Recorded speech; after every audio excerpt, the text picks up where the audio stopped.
Welcome back to NPTEL, the National Program on Technology Enhanced Learning. We are in the first module of our lectures. The first module, as you know, is introductory in nature. We have already been through 6 lectures, the first 2 of which were devoted to an understanding of the domain of cultural studies. The ones after 3 or 4 after those were devoted to the way in which the findings from science may be incorporated into an understanding of ourselves as cultural beings, in which the paradigm of evolution was considered as one of the best paradigms which can shed light on human behavior and psychology, which lead to culture. In the last lecture, we looked at memetics in a bit to understand cultural units in a way that is analogous to biological units called genes. And today we are moving into what is the third phase in the first module, which is devoted to cultural theory, and the first theory that we are going to look at is the theory of structuralism. So, as always, let's do a recap of what we saw in the last lecture. In the last lecture, we saw, among other things, that according to scientists, according to cultural thinkers or cultural studies practitioners who believe in bringing in an analogy between biology and culture, the field of memetics for them is a strong field, in that it through the analogy of the gene and the meme enables us to look at both cultural transmission and genetic transmission in terms of evolution. We saw that the meme is a noun which may be defined as a unit of cultural transmission or imitation.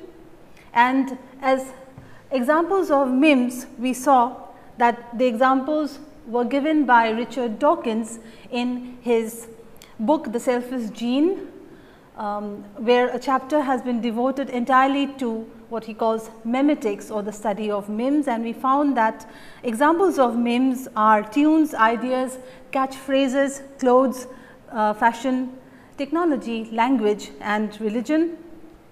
And over and above that, we also saw that, as Dawkins showed us, for genes to survive, for memes to survive, they should have these qualities of longevity, fecundity and copying fidelity. Only by these characteristics may memes survive as cultural units in the cultural, what we may call the memosphere. Then we found that Dawkins very beautifully tells us that we are not really slaves of memes. We are not slaves of these thought patterns that are there in our minds, that are even instantiated as neural patterns in our brains. What saves us as a species is our unique capacity for conscious foresight and of altruism. Okay, conscious foresight allows us to to sort of envision a future towards which we may work, and towards which we may also change our memes, and our capacity for altruism, okay, of helping others, whether in their pure form or in their reciprocal form. This too is a characteristic we have, may save us from being what Dawkins calls in his essay slavish, slavish imitators or slaves of genes, right. So, I hope in this brief recap we have been able to quickly recall what we did in the last lecture, and today we move into this very important domain called cultural theory. Okay. Without theorizing, without a degree of abstractness, okay, we shall never be able to bring to bear upon different cultural forms, phenomena, etc., certain generalized statements. Only when we know theory, okay, when we are acquainted with and then adept at theorizing, can we throw some light on phenomena, cultural phenomena, which otherwise will remain heterogeneous, discrete and isolated. Okay. So, first we are going to very briefly look at what cultural theory is, at what theorizing is, and then move on to our first theory, which is structuralism. The key source texts in this lecture are Chris Barker's Cultural Studies, Theory and Practice, and Zeman and Capozzi's Cultural Theory and Anthology. This is an edited volume, actually edited volume, Cultural Theory and Anthology, right. So, let us begin with asking this question, which many find difficult to answer. Okay. What is theory? Theory has received, if I may say, a bad name, okay, in from certain quarters, and to be fair, at least at times their fears or criticisms may not be without any foundation. But what is all the more alarming is the tendency in some people, in academics, to completely throw theory out of the scenario. Okay. If you know as some theorists have shown, it perhaps arises among other things from a fear of learning new words, from a fear of learning new new terms, new technical terms. I have, as a person who likes theory, okay, who does theory, I have always been surprised at this. For instance, we do not think twice before teaching a term like photosynthesis by teaching the theorization, okay, of or the articulation in specific words, right, the articulation of how a plant produces its own food. Okay. We do not find it a grandiose idea, okay, or something, or even something that is not required to teach a class standard 4 or standard 5 student photosynthesis, right. The student is expected to know it, but why do some people dissuade even postgraduate level students from undertaking theory, right. This is also in the humanities, okay, akin to formulating. These are formulations. So, if you are not scared to formulate theories, to formulate stuff about, or formulate or write out in not jargon really, but write out in a formal sort of a way, okay, what for instance entropy is, or the second law of thermodynamics is. Why can we not formulate or articulate things in an equally formal manner about cultural phenomena, okay, where we find that or when we find that formulating or articulating things in a formalized way in about as far as scientific phenomena are concerned is a given. Okay. So, well, let us look at this slide. Theory may be at this initial stage, okay, theory may be described or defined as an intellectual activity whose main job, so to speak, is these three things, okay, is to interpret, right, cultural data. By cultural I mean all cultural forms, maybe literary data, okay, a literary text, or maybe sociological text, or maybe a social situation or cultural practice, right. Theory, the job of theory is threefold, okay, which is to interpret, to make certain generalizations, okay, by the use of concepts, and our next module is therefore devoted to key concepts in cultural studies with which we build theories, okay. And finally, to offer a critique. Theory does not mean simply writing out in difficult English or in difficult terms, okay, using jargon, things that you can talk very simply about, right. So, Theory is therefore a description in an intellectual activity in which you describe things about culture and other cultural forms in a certain manner. Okay. It may be also called a way of speaking, and you interpret all the cultural data in front of you. You try and make abstractions, generalizations about those, so that you have certain theories which you can apply, and you offer a critique of those cultural forms and cultural practices. So, basically this is what one does in theory, right. So, we may have other kinds of terminology in a bid to understand what theory is. So, the alternative terms and phrases that we may use for theory are these. A theory is an organized set of ideas. A theory is also an explanatory framework. Theory is a position you take on any issue. A theory is a general idea. A theory is also a comprehensive explanation of something, and a theory is also a proposition. Now, how are you expected to go about even talking about socio-cultural phenomena, right, practices and objects, if you do not have, for instance, an organized set of ideas around which you begin to talk about something, if you do not have an explanatory framework, right, a theoretical framework. For instance, if you do not have a general idea, or even for instance when you do not have a certain position, okay, to critique that. Okay. So, do not be scared of theory.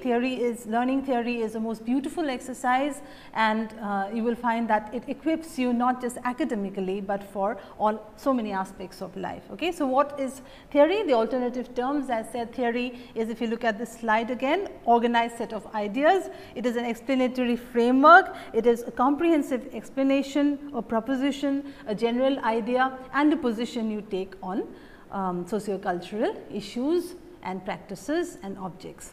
Fine. So, let us read from Zeman and Kaposi's Cultural Theory and Anthology, and in the introduction to this edited volume, this is what they have to say. Cultural theory constitutes a step back from an immediate engagement with culture to a place of critical reflection. This is important. Okay? I have highlighted this.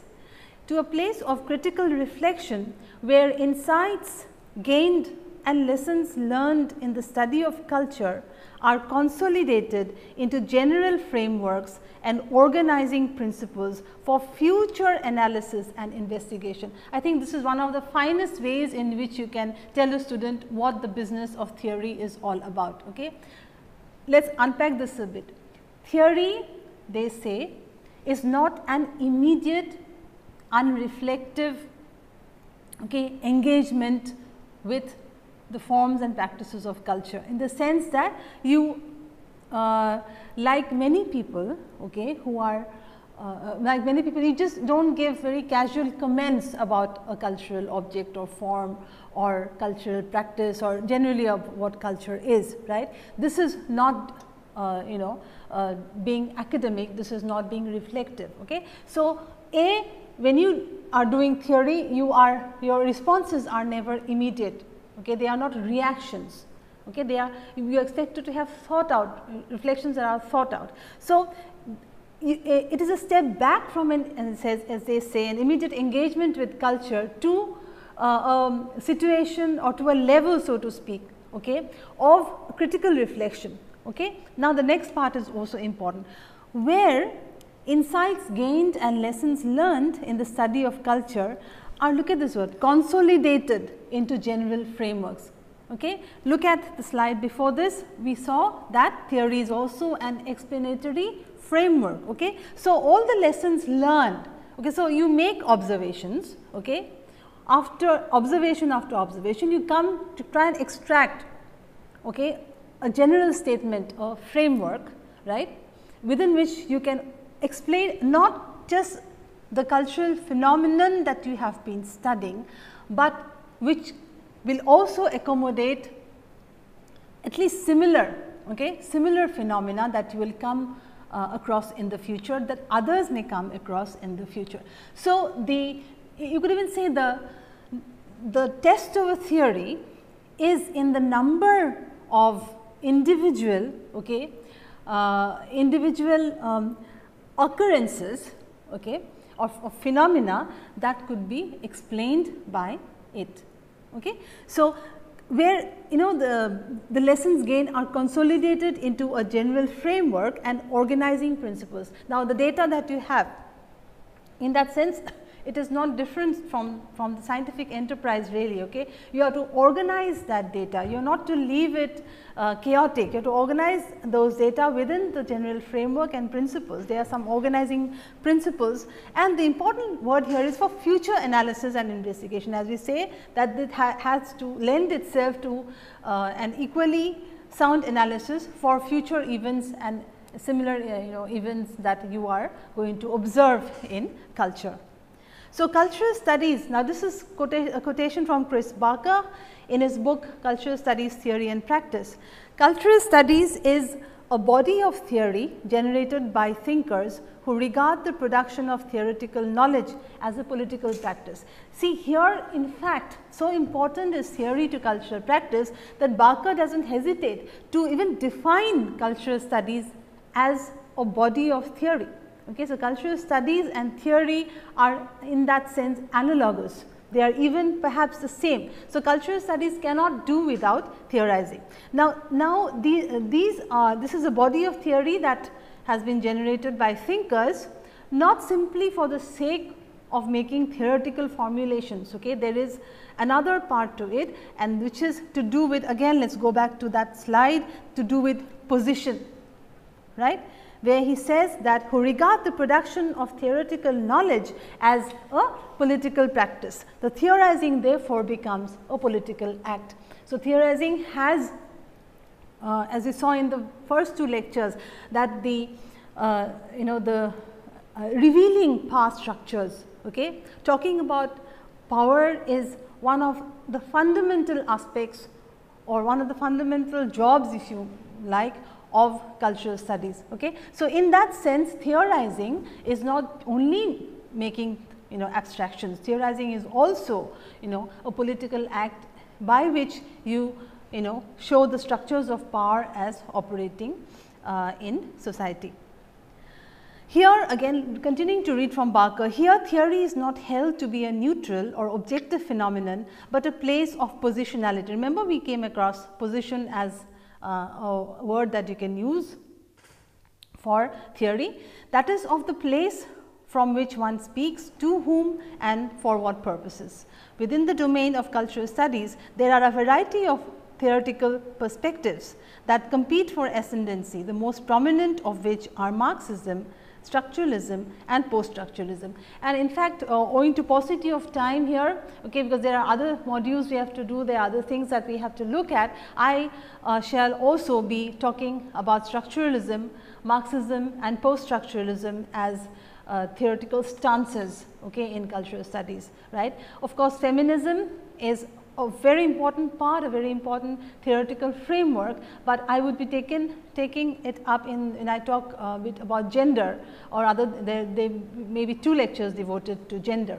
So, even though I may not be able to talk about different theories, we talk about post-coloniality, for instance, is another theory, but these will also be spread out over the other lectures in other modules, right. Fine. So, having talked about theory, though of course very briefly, I could have given a whole lecture on theory really, but there are other issues to be looked at. We are now going straight into this theory known as structuralism, and we shall see how these are again this is a theoretical framework, this is a position, this is these gives us propositions, in as theoretical enterprises. Fine. The first thing to note is structuralism is a science. By science here, I do not mean that it is a branch of it is a branch of the sciences like physics is, or biology is, or chemistry is. Okay. It is a science or a systematic, okay. It is a systematic, rational, logical study of humankind. Okay. So, even in the humanities and social sciences, okay, where even though some people say that sometimes vagueness is a certain degree of vagueness is a virtue, there are theories that at least aim to look in a systematic way at at the cultural products of humankind. Okay. So, structuralism, we may first define it as a science of humankind, and what is, let us look at this slide here. What is the goal of structuralism? The goal of structuralism is to discover or uncover basic structures. Remember our lecture, our I think 4th lecture if I am not mistaken, on evolutionary psychology. There too we had seen that the goal of evolutionary psychology, okay, is to uncover the structure and the design of the human mind. Okay.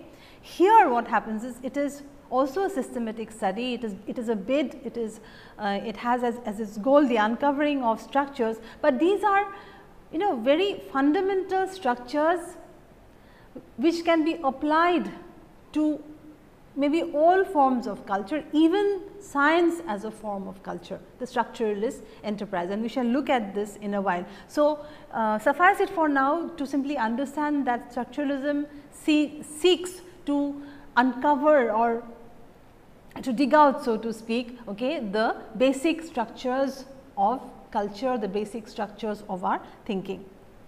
Now, it holds therefore that there are deep structures, okay, in us.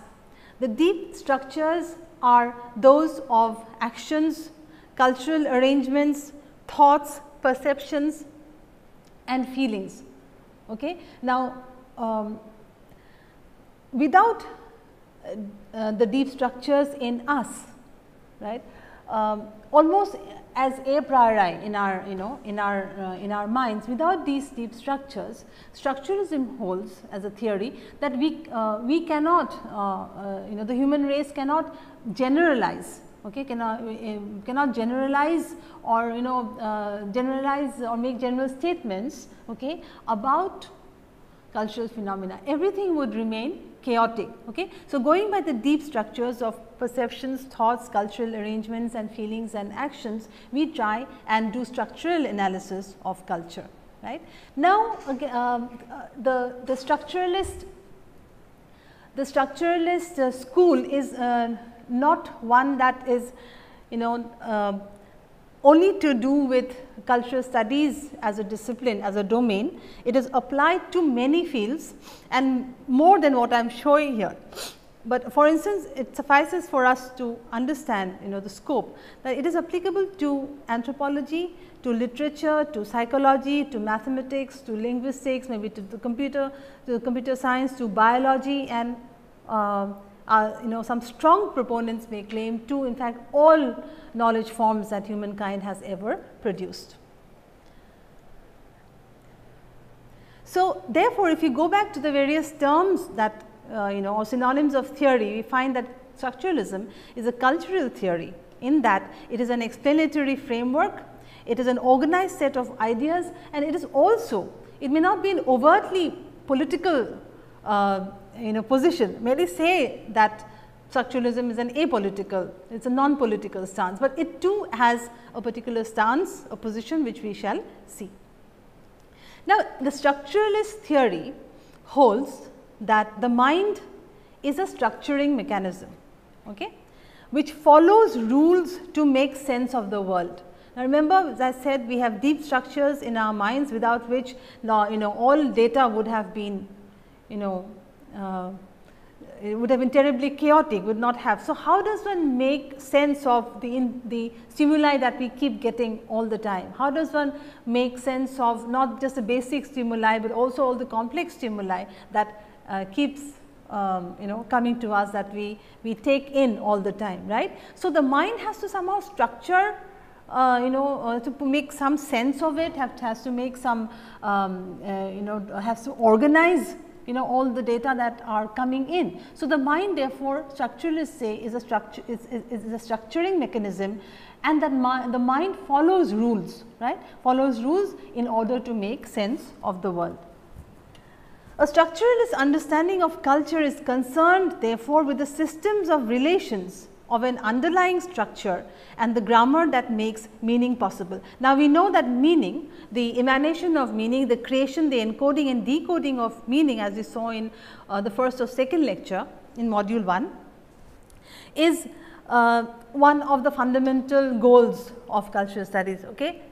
At least in new or contemporary cultural studies. So, what does a structuralist approach to culture do? It is concerned with how meaning in culture is a result of a system of relations, okay, among different units. So, therefore, the inspiration really is from the study of language given to us by Ferdinand de Saussure, a Swiss linguist, and it may also be one of the limiting factors of this theory, but the fact is it draws its inspiration, the cultural variant of structuralism draws its inspiration from the linguistic theories of structuralism and semiotics as given by Ferdinand de Saussure. Okay. So, anyway, culture is seen as therefore a system of relations, relations among what, or relations between what? What are these units that we are talking about is what we shall see in a while. So, as I had mentioned, Ferdinand de Saussure, the Swiss linguist, okay, is he devised the study of science or semiology, or some call it semiotics, which is a science of science. Now, this is the most, or you would say the sign is the fundamental unit not only of culture and language, but also of structuralism as a theory. Okay. Structuralism as a theory begins with the basic unit known as sign. A scientific investigation, okay, into culture, into language, into all cultural forms, and tries to give some organizing principles, okay, a framework of how to manage, so to speak, and how to both encode and decode otherwise enormously chaotic, so called chaotic data. There is another name here which is C.S. Peirce, and we will not be going into Peirce, we will be staying more with Saussure, but he says this: we think only in science as human beings, therefore, science or its practices which are known as signifying practices. Okay. Science are what defines us, or science, thinking in science is, as Peirce says, something that characterizes, okay, us as thinking beings. We think only in science. So, science are what is used in meaning, and if you ask how are science related to meaning, science are used both in the creation and interpretation of meaning, and we shall, when we unpack this theory, we shall understand how. For the time being, it is just it is simply you may simply understand that the sign is the basic unit, not only in language, culture and other forms, or not only in structuralism. Even some of the thinkers say that it is a basic unit of the thinking process itself. And how is it that? Because it is through the sign, the creation of the sign by us, okay, by human beings. So much so that we are called homo significans, not just homo sapiens, but homo significans, that we are always in a system of signification. So, signs are used in both the creation and the interpretation of meaning. It seems under this theory at least that without signs there is no thinking, without signs there is no meaning. Now, going by the school of semiotics and structuralism, therefore, the first step always is to understand from a linguistic point of view that any word is a sign, okay, or word is a sign. The word itself is a sign. Okay. What is a sign? A sign is made up of two parts, okay, as you see in this slide here, which is signifier and signified. Okay. So, in another way of putting it, a sign may be split, right, into two parts. Scholars call it like the two sides of a piece of paper, the recto and verso sides, which you cannot separate. Can you separate the the recto side of a piece of paper from its other side? Okay. But at the same time you say that this paper has two sides. So, also a sign has or comprises two parts, one is the signifier and the signified. Okay. The signifier, according to Saussure, is the sound image, and by implication, by extension, we can also say that it is also the mark on the page, right. So, the sound image or the mark on the page, and the signified, that is what is, you could say, what is the psychological impression, okay, created moment you use a signifier, okay, a sign, a signifier, that is the sound image or the mark on the page, what the psychological impression that you get, that is called the signified, which for which we may also use the term concept. So, therefore, every sign has two parts, a sound image or a written image, okay, which elicits a response, which is a psychological response to us, which was what Saussure said, and which others say are also the conceptual part of the sign. Okay. And this whole business, this whole process, so to speak, okay, of having a signifier and having it sort of give us a psychological impression, which is a concept, is known as, if you look at this slide here, is known as signification. The whole process of the sign and what it does, its two parts do, is known as signification. Okay. Therefore, meaning, okay, meaning is a matter of two parts. Meaning is a matter of the sound image, which is, as you know, the signifier, and the concept, that is the signified. Okay. And the association, right, between the sound image and the concept, the association between the signifier and the signified is what gives us the meaning. Okay. For instance, now this is a very common example used.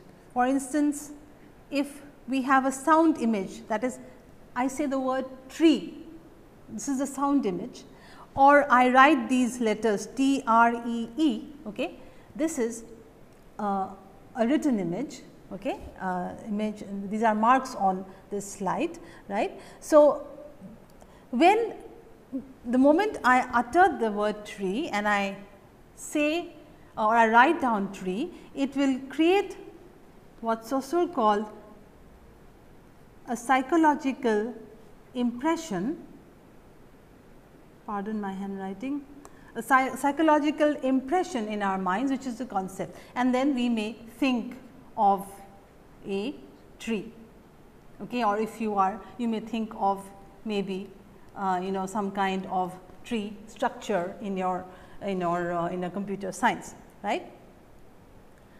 Now, therefore, every sound image or every signifier, right, every signifier would therefore has to, if meaning has to happen, this is important, okay, every signifier will have to give you a psychological impression called the concept.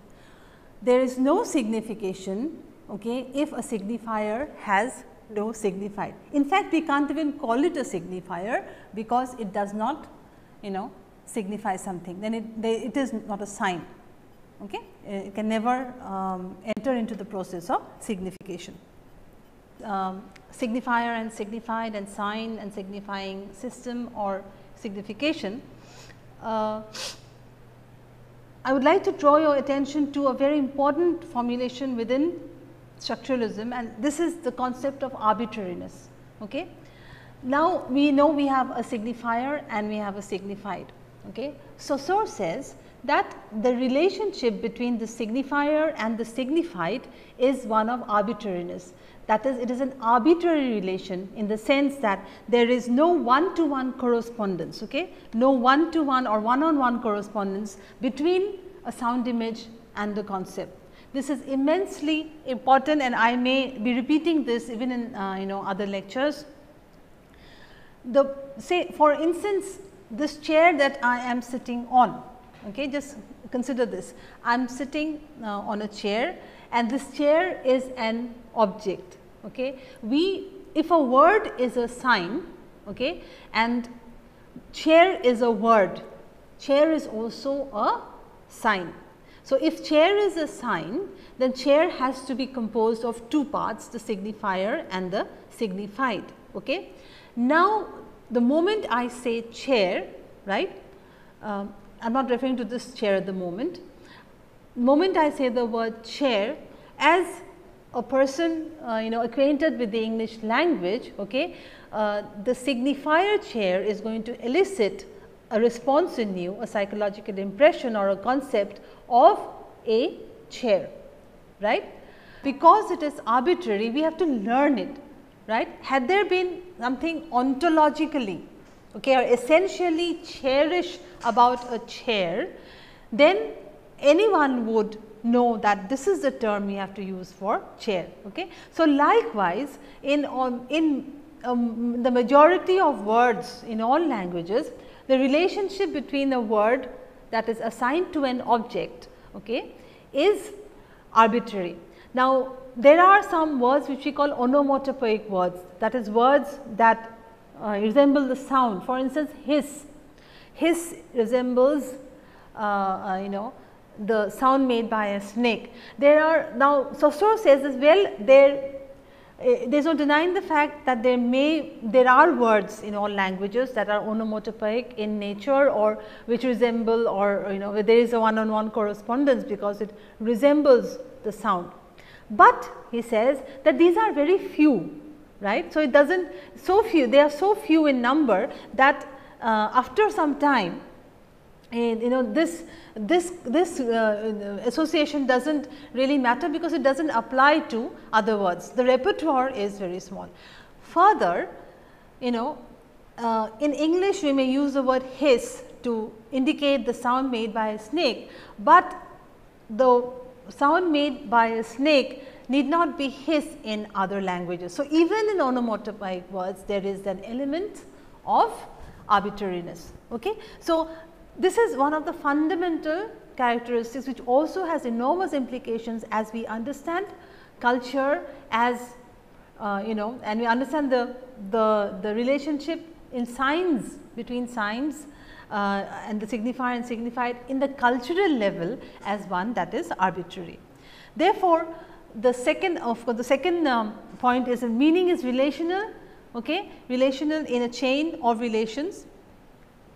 For instance, a sign is what it is not. This is called meaning by differentiation, or that meaning is differential. For instance, a cat is a cat not because of its ontology. Okay, a cat, the meaning of cat arises by differentiation with other similar sounding words, okay, like hat, mat, that, and rat. It is because it is in a system.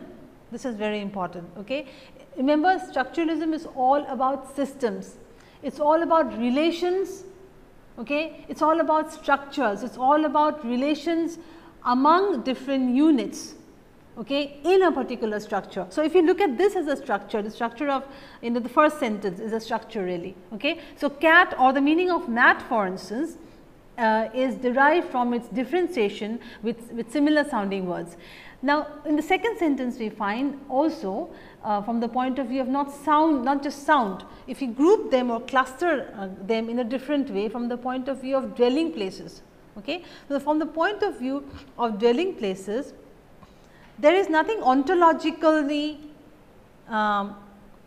ontologically huttish about the word hut, that says that you should call a particular dwelling place hut. The assignment of the term hut to a particular level of dwelling place gets its meaning from its differentiation with all kindred words. Okay. Therefore, meaning is relational in a change. A hut is a hut because it is not a hovel, it is not a shed. right. A house is a house because it is not a shed or hovel or hut, or nor is it a palace. Do you understand? Okay. So, a sign is then what it is not, right. The meaning is therefore relational in a chain. So, therefore, see we saw that a word is equal to a sign, that is, a word is a sign.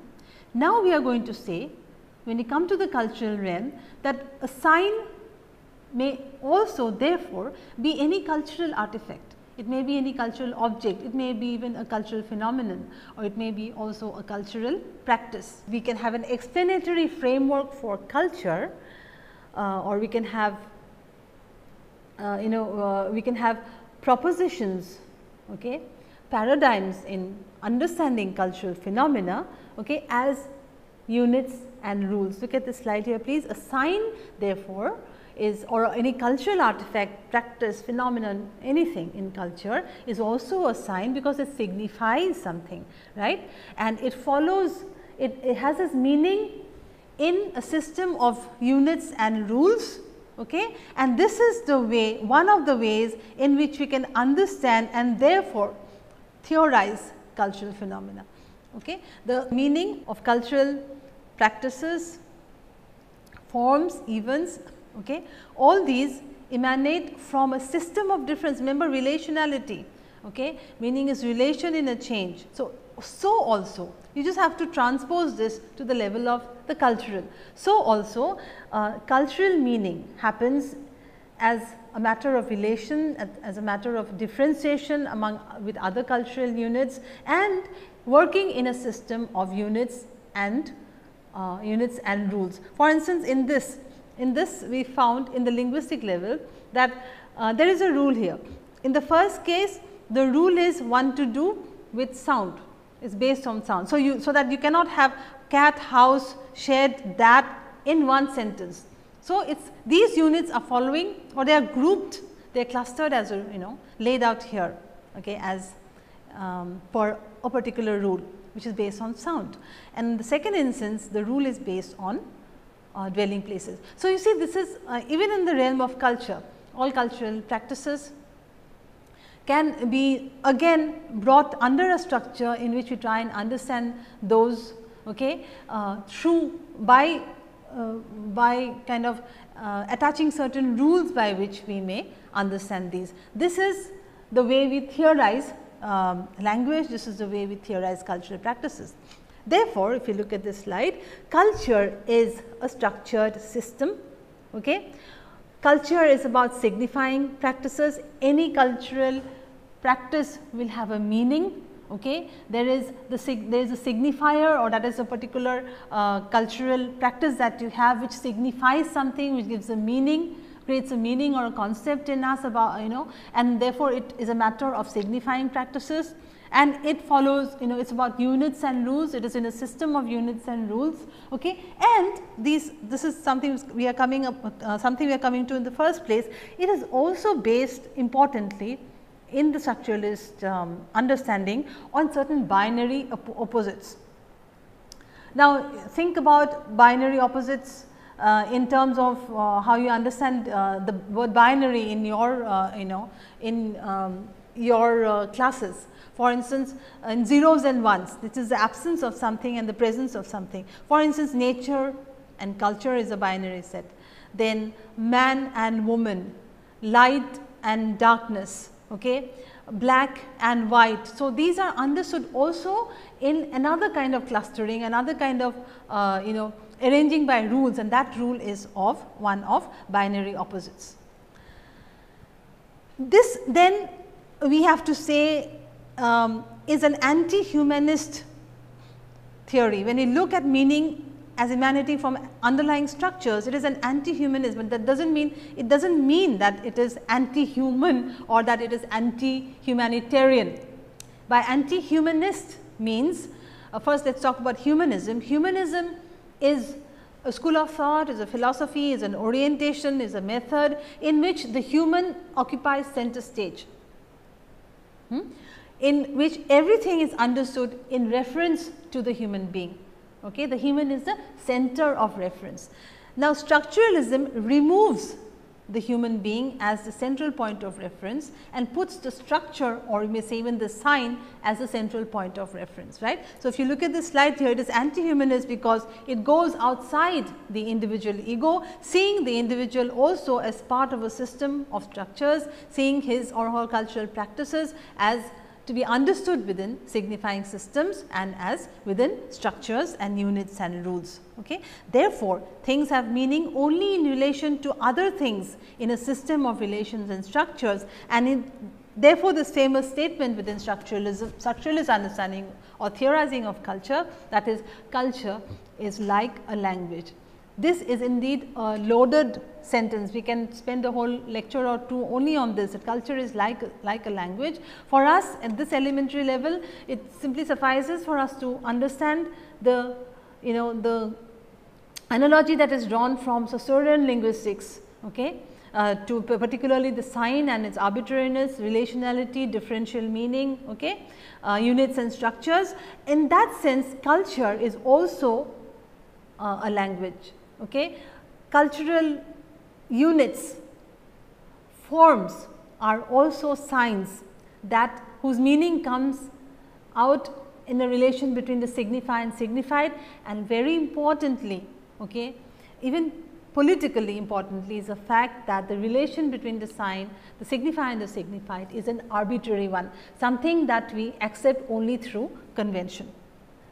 Therefore, myths, as I have pointed out by people like Roland Barthes, for instance, myths are also second order signs and can also be understood as a system of signifying practices, as having meaning, where meaning emanates through a system of rules, through a system of binary opposites, for instance, and this we can talk about later, or if we have time. The political part of it is how is the position here that is important. Remember, theory also has to take a position, is that structuralism shows us, because of the arbitrariness of the sign, it shows us that, and we know that, remember that signs are accepted by convention, right.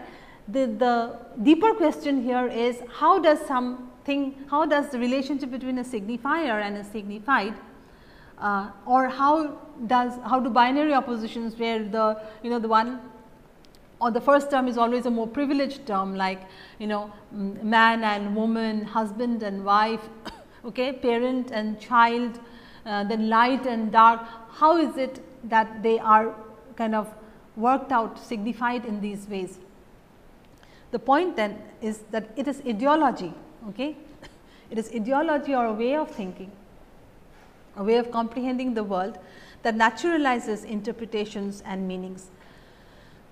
Meanings do not happen on their own, they are matters of power, ideology, okay, of politics that naturalizes interpretations or meanings, and gives us these conceptual maps or myths. So, we shall end with a point given by one of the famous structuralist critics named Jonathan Culler. Okay. Culler says that the combination at the particular moment of a given signifier and signified is a contingent result of the historical process. So, if you understand the historicity and the spatial and temporal situatedness of a meaning connection between the signifier and the signified, then you understand that these are constructs. Okay, these are constructs in time, constructs in space, which have only because of repeated use through its legitimation by power structures have become naturalized, and to use a word, proper word here, conventionalized. Okay, but they are not givens. So, like the linguistic sign, Jonathan Culler says, culture can also be understood as conventional and relational. So, let us go on to the discussion. So, name 3 theoretical approaches in cultural studies. There are many, but only if you just have to name 3, these are Marxism, structuralism and post-structuralism. Define semiotics. Semiotics may be defined as the science of signs. How according to structuralists do we construct meaning? Then we have to say that meaning according to structuralism or structuralists is constructed through the creation and interpretation of signs. How do structuralists theorize culture? This is the most important question for us. Structuralists say that like language, culture is a similar system. In fact, culture can be read in terms of a language, and the theory of structuralist linguistics as given to us by Saussure and others, and that things or cultural objects, forms, phenomena have meaning only in relation to other things in a system of relations and structures, particularly by differentiation and by binary opposites, and which are, again, remember the first points that we made, which are structures of seeing, which are ways of seeing, deep structures of seeing, by which humankind has been trying to make sense of otherwise chaotic data. These are structures that are imposed. So, in a way it raises the greater philosophical question, then what is reality? Then we say that reality is nothing but the sum total of the structures of the mind that we bring to bear upon the chaotic data that are incoming. Okay? So, this again raises a huge problematic question of whether the reality that we perceive is indeed the whole thing, or is it something that is only constructed by us. These are matters really of philosophy, and we are not going to go into that. Also, in structuralist understanding of culture, we can say that if a word is a sign, then similarly any cultural artifact is a sign, and which has its meaning in a system of units and rules. It has its status in a system of units and rules, and we understand cultural phenomena as signifying practices. Finally, ideology, the political position here, then here of course you can always counter those who say that structuralism is an apolitical stance, it is an out and scientific way. No, by doing this we understand a very important point. Because of the arbitrariness of the sign, we can therefore conclude, okay, that no sign is natural. Now, we are not only talking about the linguistic level, most importantly in the cultural level. Cultural phenomena signify certain things, okay, and these significations are not a naturalized one, are not naturally given ones, they are naturalized through ideology, okay, through a way of looking at the world, about which we will be talking about, talking in another module, right. So, well, I hope this was not difficult for you, nor scary for you. Theory is beautiful. Theory is a way, an enriching way of understanding, be it language, be it culture. And in the next lecture, we are going to look at another theory, that is Marxism. Thank you.